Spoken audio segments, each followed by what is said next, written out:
Yo, guys, welcome back to a podcast. I know it's been a while, but we are back with episode 3 of Water Bear Things, and we have special guests today. We have Reuben and Abhiram with us, and today's video is Hello. going to be a different segment because we're not going to be talking about something casual or random. We actually have a specific topic to talk about, and that is football, one of the most amazing games to ever been played by mankind. And I'll allow my guests to introduce themselves. Hello, I'm Abhiram, and it's a pleasure to be on the podcast. And yeah, Ruben. Yeah, hi everyone. My name is Reuben, and I'm here to talk football. Let's go. Guys, this is cracking start. Okay, so today we're going to talk about the beautiful game that is football, and let's talk about last week.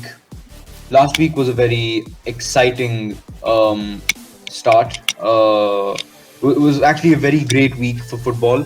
We had very unpredictable matches. We had the Champions League coming back for the first time. We had the Europa League coming back for the first time after the season, after the season ending, and we had very surprising results. What do you think? I'm actually a United fan. Abhiram and Reuben are Arsenal fans. So they saw yes, their sir. team play European football on a Thursday night. How was your experience watching that game? What are your thoughts on the game? Okay, should I start off with the Premier League last week or the Europa League? You know what? Europe. Let's go with. I mean, talk about Arsenal. Let's talk about your loss against City again. That was a highlight to this weekend. Yeah, that was a very Dead disappointing result, game. in my opinion. Yeah. I mean, we've become much more solid compared to previous seasons. We normally get battered if we went to the That's Etihad. But that's then, yeah, but we really didn't create enough chances. Like, we become more solid, but we're begging for a creative.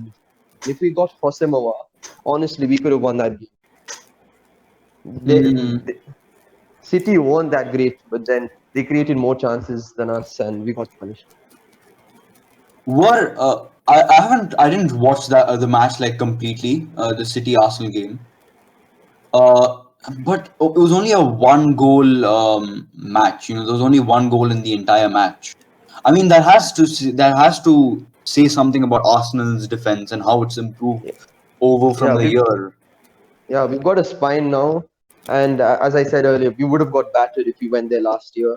Yeah, that's what I'm And saying. Trying to say because yeah, the entire time we would expect like when Arsenal played any team away from home, you would expect their defense to be in absolute shambles. They'd yeah, mess up, and I think now that Arteta has come, there's some positivity in the team, and also the defenders Arsenal has signed this season has actually been very nice as well. yeah. Uh, Honestly, I think Gabriel might be one of the signings of the summer.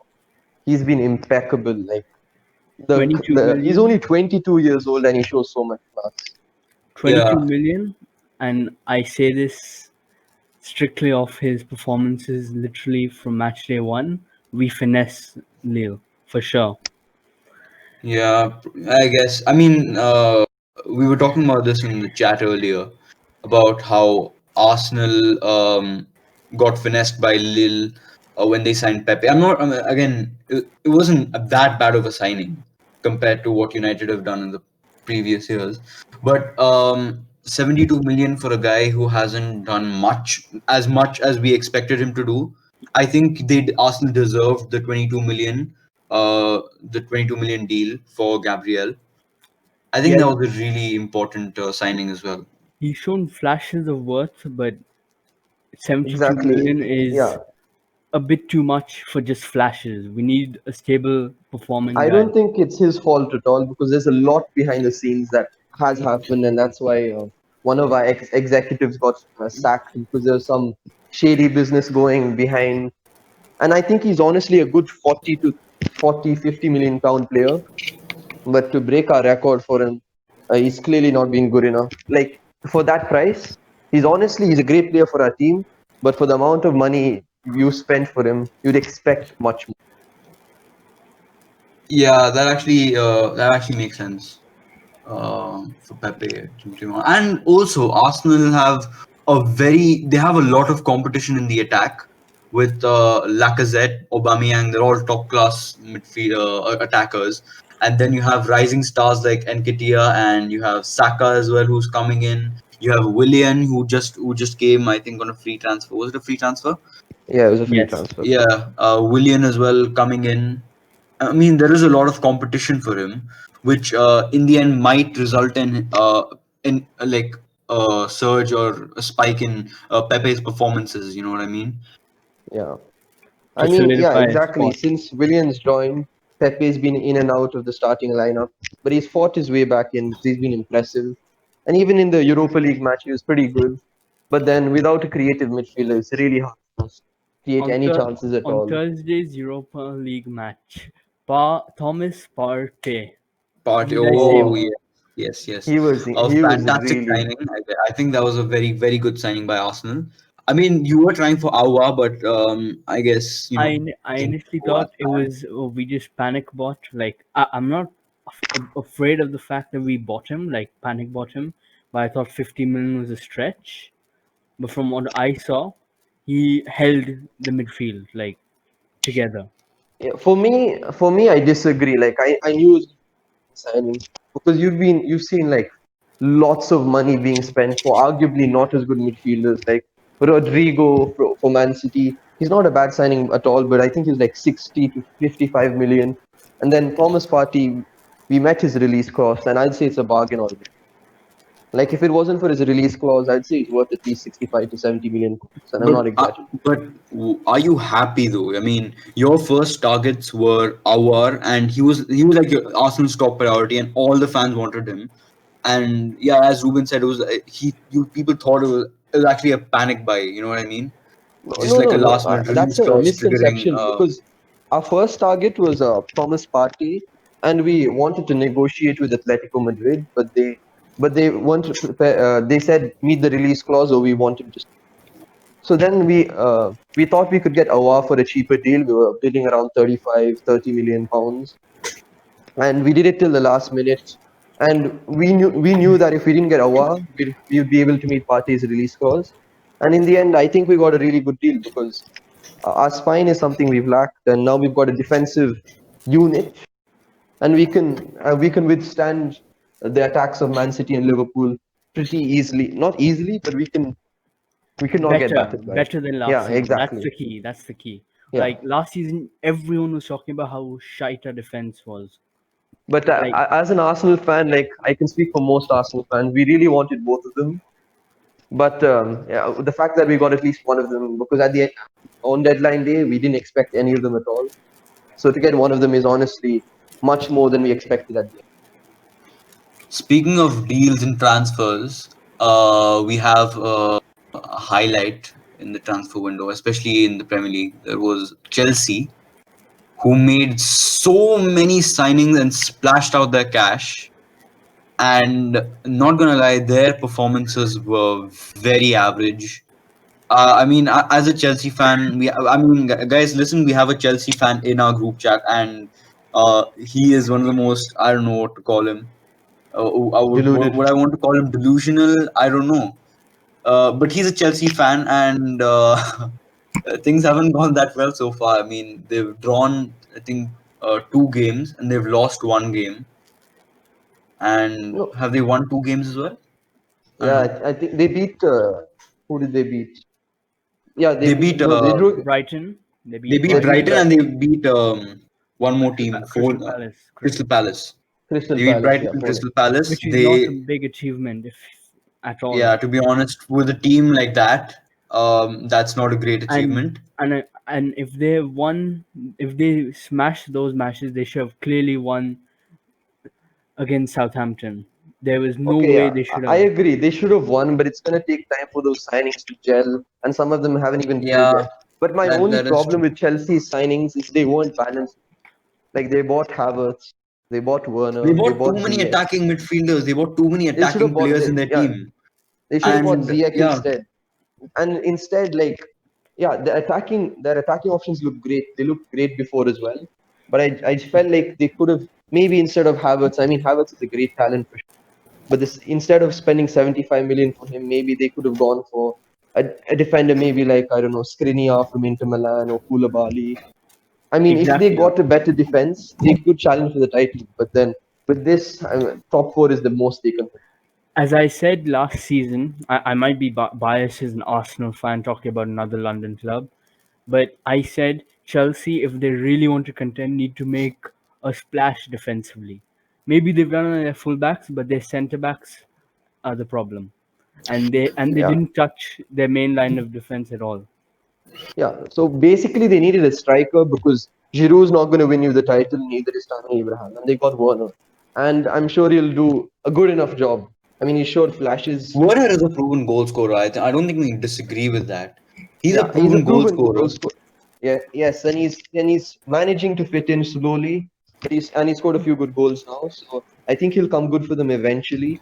But then I feel like they invested too much in the attack. They already had Pulisic, they already had Hudson-Odoi, they already had Mason Mount. I They don't they know. Does that also they don't trust their youth enough? Does Yes. that also mean that? Because there are no right now the main 11 that are starting. There are absolutely no youth players at all. I don't know if you can call Pulisic a youth player. Tammy Abraham doesn't start now. Uh, Neither does Hudson-Odoi. He comes on as a sub. Even Tammy Abraham comes as a sub. They're all like new. They're all players that have been in the club that have been bought.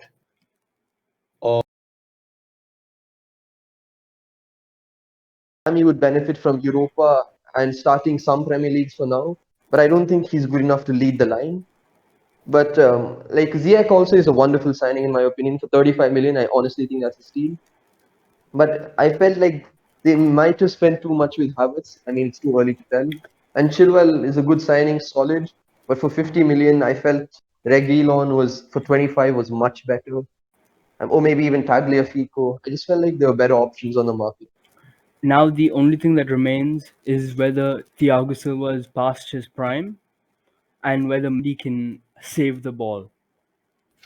We also have to consider that the one game Thiago Silva actually started, he did keep a clean sheet, and Mendy was playing that game as well. I think. I think Mendy is not a bad signing. I just don't know if they panic bought him, just bought a random keeper from the French league. I mean, I But don't we know how good have, he is. but he is actually from recently we saw the Champions League just kicked off, and we did see we saw a nil-nil match, goalless match against Sevilla at Stamford Bridge, and looking back at the game, Mendy actually did pull off some really good saves, and there was some solid defensive work as well. Yeah, Thiago Silva played as well in that match, and he did get a clean sheet. yeah. So I don't So know if Thiago Silva is the answer to Chelsea's defensive problems, and Mendy as well. They're on deeper. They're on deeper. Yeah, they run I deep, feel and I know yeah, I feel like Thiago Silva is not a bad signing. He's on a free transfer. Who would say no to him?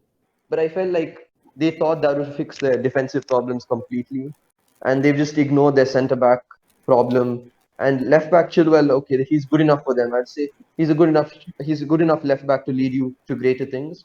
But maybe they overspent on him. That remains to be seen. So I'd say they've had a decent transfer window, of course, but they could have considering allocated their resources. considering that Chelsea also had a very young defense. They had Zuma, which is yeah, he's pretty young, and we had Christensen, who was pretty young as well. We had Fikayo Tomori, who was playing centre back, all youth and young players. So I think that Thiago Silva does bring as well a lot of experience with him. He has the World Excuse Cup me. experience, and he has Champions good. He's played like he's a legend basically, Brazilian legend of yeah. He's a very good defender in my opinion for a free transfer as well. He's a good Speaking of defender, but I don't know if he's good enough. Like he's obviously good enough, but if he's going to be the main centre backs playing week in week out, I don't think he can. He's still at that level. Speaking of defensive mistakes and um, poor performances, we have United.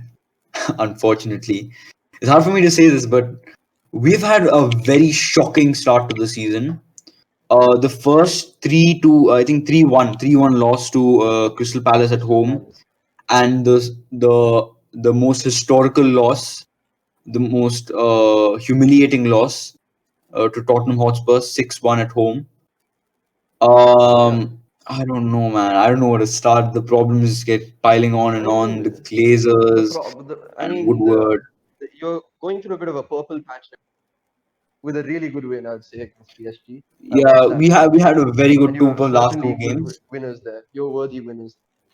Yeah, Wan-Bissaka was Wan amazing. Bissaka to Anzeb. We played really well that match. So did we against Newcastle United. We saw a one matter masterclass after a very long time. It wasn't I wouldn't really call it a masterclass. He didn't really contribute that much, like in terms of goals and assists, but you could actually see um how good his performance was if you watch his match. He was so energetic at like 32, 33. I don't know what his age is now. And when people said he's like he's finished, he's washed up now, his days at Chelsea are over, and he can't do anything better at United now. I don't. I think that was a good match to prove to the haters that yeah, he is. But I mean, he's not the best, to be honest. But he Yeah, had a I very honest, solid performance. honestly, I don't have a problem with the United squad. It's certainly good enough. Maybe a few signings here and there would certainly strengthen it up. But I feel most of the blame is put on the board. Yes, they should have signed some better players. Yes, they should have got signed. But that loss against Spurs was inexcusable. You can't lose 6-1. And that squad is certainly good enough to beat Tottenham. And they rarely threaten them, even before the red card, which is very controversial. Spurs were dominating them at that game. And that game should not have been 6-1. It should, and it's quite embarrassing, honestly. But recent results are really an encouraging sign. And like if you see the United team on paper, it's like wow, this team is actually really good. You have a very good talent on the wings. You have a very promising youngsters. You have one of the most expensive centre backs in the world, and you have De The most Gea, expensive. the most expensive, and you have De Gea, all really really good players. I mean, Luke Shaw is questionable, but we have Wan Bissaka, who's he's never failed to impress me. Wan Bissaka with his defensive duties and defensive plays. And you'd be like, wow, this team is actually like a really good team, and this team will probably take United to new heights. But then you have Ole Gunnar Solskjaer as a manager, and this was, I think, again, there are many theories, but I think this is a ploy to save United's corrupted face. The Glazers to save, it's like he's a club legend, right? So Yeah. sacking him, he'll always act like a you know that kind of pleasing face, or like he's a club legend, so he won't demand for more. It's like it's his club, so he won't demand for anything excessive. He'll just want his demands will be limited. Not like if Jose Mourinho comes along, he'll actually demand for players. He'll try to get them. He'll put pressure on the board. He'll put pressure on the CFO. He'll put pressure on everyone, and that's what leads the club to buy more players.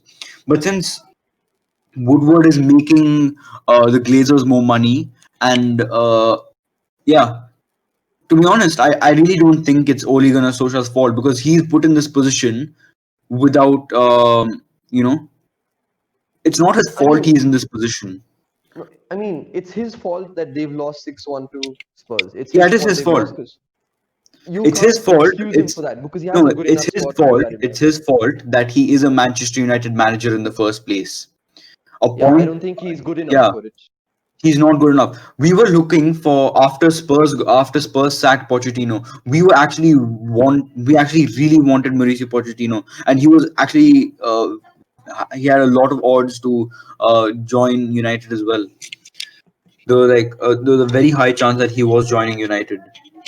So I don't know what's happened with that. Also, Yeah, we have About I don't.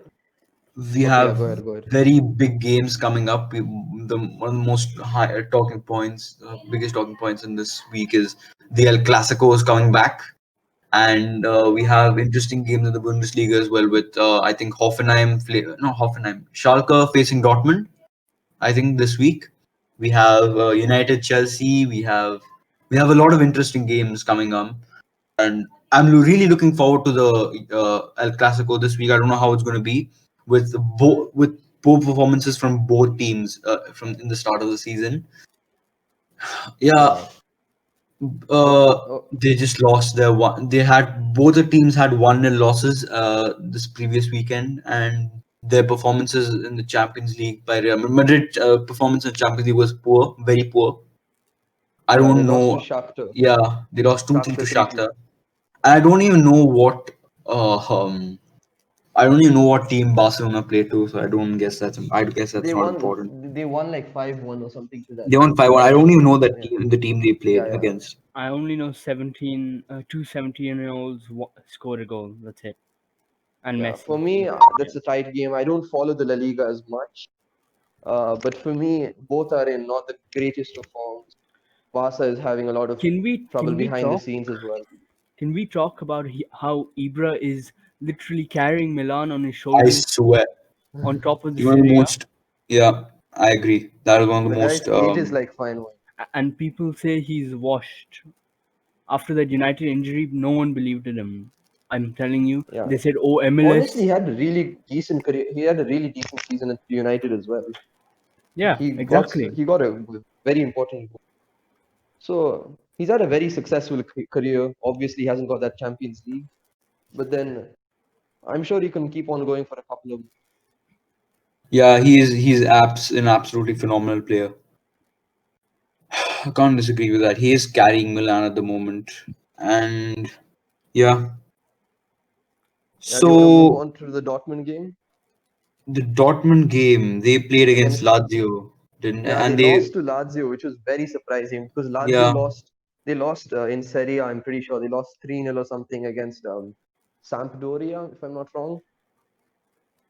yeah So no yeah it was very yeah. surprising to me that Lazio won, and that's kind of it's a poor result for Dortmund because you'd expect them to win or at least get something out of that game.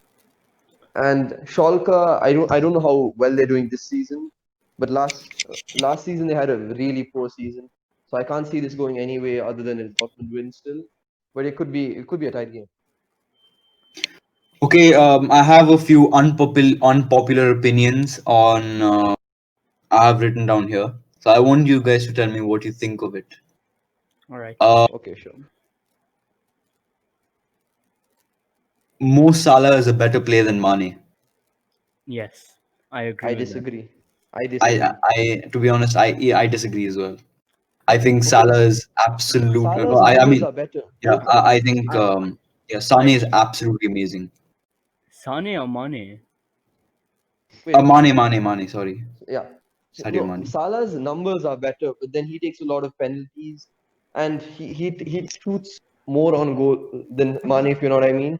Because But Mane is much more of an unselfish player. He does much more behind the scenes. I wouldn't And say yeah, Salah is selfish, and I wouldn't say he's more unselfish. It's just that Salah is more of the striking kind of guy, who takes the shots. Like he's the guy yeah, who's meant to take the shots. That's why he scores the more goals. exactly. And But no, then, that yeah, 32 goal season, that match when he scored 5 or 4 against Watford, I can't remember. You could Yeah, see how good he was. Like you could genuinely say he was one of the best players in the world at that time. yeah. To be fair, that's a good argument. that's one of the best But Premier League seasons yeah, from a player we've seen. yeah. And I still do, but I still like to think that Mane is better than Sane is better than Mane. I get Son is better. confused. Mane is better than Salah. I have an unpopular opinion. Yeah, go on. Bruno Fernandes should not get the slack he does. To Bruno be fair, Mm, Fernandes, no. listen. See, he's a good player, okay, but he's overhated for sure. But he's also overrated by Man United. Man no, United I fans love to compare him to he KDB and all of that, He, No, but okay, he's nowhere near he's that level. nowhere near KDB yet. I say this yet because he has literally carried United on his shoulder towards from last season, and maybe not into this season yet. But Yeah. last Yeah. season and this season, he's actually had a lot of contributions to goals as well. Most of them from the penalty spot. They say penalty spot. They say he's Bruno Fernandes and stuff. But listen, I don't think people understand this. But getting penalties is also part of Exactly, it's a tactics. skill. No, It's I a think It's he's a tactical good. skill. It's No, a yeah, because I don't have any problem with him scoring penalties. Okay, but when they start comparing him to De Bruyne, yeah. to I No, don't know, yeah, that's fine. kind of unreal. That's kind of no, stupid right because now. his Right stats now. are much better than it actually is without penalties. He scores a lot of penalties. Okay, so here's the thing. The reason behind the reason why United gets penalties is what I've noticed. Like when we're in the box, we're asked You to be fall more to the ground. expressive. No, no, no. We're asked to be more expressive. You see Martial making a lot of. He dribbles a lot in the box. You see Rashford trying to get in the box and trying to make like that cut in ball. If that doesn't work, they try to be a little expressive and frustrate defenders, concede a foul in the box, and it's actually a skill. Not gonna lie, I think I like to think of it as a very good tactical skill to try and get more penalties because it's the easiest way to score goals, right? That it makes sense. No, exactly. No, Because I think see, it's a tactical play. Okay, Ruben, you want to? uh, no, you go on. Okay, so I think it's a good tactical play. But then I just feel you guys fall to the ground too easily, and VAR is clearly not good enough to differentiate between a soft penalty and a penalty because every time there's a little bit of contact, United players fall to the ground. But VAR won't overrule the decision. even if there's okay a foul in outside the box as well is still a foul, right? So even if they, if it's a very small touch and the player falls down, it's still given as a foul outside the box. So But it I shouldn't be feel any like different yeah, inside the some box very as well. no, I No, agree, but I agree some very controversial calls. pens Yeah, have that's for been sure. given to United more often than not. Yes, yes, Like that you is know the Yeah, true. that I Brighton can game. agree. That I I can mean, agree on. Yeah, That I no, can agree and on. the handball is affecting them both ways. Like Crystal Palace game, maybe Lindelof's handball The wasn't actually a Brighton penalty. game. The Brighton game. And but the Brighton game was no. The thing was a penalty, okay, but he's already blown his whistle. So can you go back and check? I don't know. Yeah, he could because the incident Yeah, happened before the whistle. it was just So very Yeah. uncanny that it was Manchester United that won the penalty. So Okay. I Yeah. mean, I So don't have a problem with Bruno Fernandes, but I don't think he's the yeah, best I midfielder in don't the think Prem. yeah. And There's obviously competition. like and honestly, like many other midfielders, I feel they could play the same role as him if they got the same amount of penalties as he did. But he's a good midfielder, but not one of the best for Okay. yeah, no, I.